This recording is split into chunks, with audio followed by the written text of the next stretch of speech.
Friends, ఈ రోజుల్లో ఎవ్వరైనా సరే మొబైల్ లేకుండా ఉండడం అనేది చాలా అంటే చాలా కష్టమైన పరిస్థితి. ఎందుకనంటే ఒక మనిషి పని చేసుకోవాలన్నా, ఒకళ్ళ నుంచి మెసేజ్ రావాలన్నా, ఈమెయిల్స్, వర్క్, అలాగే రిజల్ట్స్, అసలు ఒకటేంటి, ఇంట్లో కూర్చుని బయట నుంచి సరుకులు తెప్పించుకోవాలన్నా సరే ఫోన్ వాడాల్సిందే.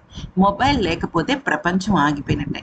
అయితే ఉత్తరప్రదేశ్‌లోని ఒక చిన్న గ్రామంలో రాత్రి 9 గంటల నుంచి సెల్ ఫోన్లు పనిచేయడం మానేశాయి. అయితే ఆ సెల్ ఫోన్‌లో పోనీ ఇంట్లో ఒక్కరికి పని చేయట్లేదా అంటే, ఇంట్లో సుమారుగా 3 ఫోన్లున్నాయి. 3 ఫోన్లు పనిచేయట్లేదు. బయటకొచ్చి "ఏవండీ, వాళ్ళ పక్కింటి వాళ్ళని మీ సెల్ ఫోన్ పనిచేస్తుందా?" అంటే పని చేయట్లేదు. ఎవరికీ పని చేయట్లేదు. ఇదేంటి అనుకున్నారు. చాలా సేపు వెయిట్ చేశారు. తెల్లవారుజామున 4 గంటల ఆ ప్రాంతంలో ఇక సర్లే, సెల్ ఫోన్లు ఎవరివి పని చేయట్లేదంటే ఏదైనా జరుగుతుందేమో, అమ్మో అని భయమేసి ఇమ్మీడియేట్‌గా జనాలందరూ బయటకొచ్చారు. బయటకొచ్చేసరికి అక్కడ ఒక అమ్మాయి సెల్ ఫోన్ టవర్ ఎక్కి కూర్చుంది. అయితే సెల్ ఫోన్ టవర్ ఎక్కి కూర్చుందని జెప్పేసి ఎవరో గమనించి, ఏంటి ఏమైంది అని చెప్పేసి ఆ అమ్మాయి దగ్గరికి వెళ్తే, ఆ అమ్మాయి చెప్పిన షాకింగ్ విషయాలు విని గ్రామస్తులందరూ ఉనికిపోయారు. ఆ అమ్మాయికి అలాగే తన బాయ్ ఫ్రెండ్‌కి మధ్య గొడవయిందంట. అలా గొడవయిన తర్వాత ఆ బాయ్ ఫ్రెండ్ తనని బ్లాక్ చేశాడంట ఫోన్‌లో. అంటే వాట్సాప్‌లో, ఫేస్‌బుక్‌లో మామూలుగా బ్లాక్ అని ఉంటది కదా!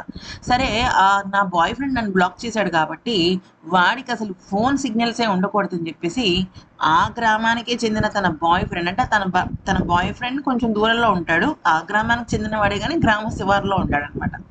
దానికి కూడా సిగ్నల్స్ ఈ సెల్ టవర్ నుంచే వెళ్తున్నాయని చెప్పేసి, ఈ అమ్మాయి ఏం జేసింది, మొత్తం సెల్ ఫోన్ టవర్‌లో కనెక్షనే కట్ చేసేసింది. అయితే ఇది తెలుసుకున్న గ్రామస్తులందరూ కింద గ్రామానికి దండం పెడతాం, మా ఫోన్‌లో చాలా పనులున్నాయమ్మా అని అంటూ ఉన్నారు. ఎందుకనంటే పిల్లలకి చదువులు కూడా ఫోన్‌లోనే జరుగుతున్నాయి గదా! ఆన్‌లైన్‌లో గట్రా. అయితే ఆ అమ్మాయి రానంటే రాననేసరికి ఇక పోలీసులు రంగంలోకి దిగి ఆ అమ్మాయిని కిందకి దించారనమాట. దాదాపుగా పద్ పద్ పద్ 12, 13 గంటల పాటు ఆమె అక్కడే ఉంది. అసలయినా వాడెవడో బ్లాక్ చేస్తే ఈమె మొత్తం గ్రామానికి సంబంధించిన సెల్ టవర్‌ని బ్లాక్ చేయడం ఏంటి? ఆమె మొహం కాకపోతే ఇలానే ఉన్నారు జనాలందరూ.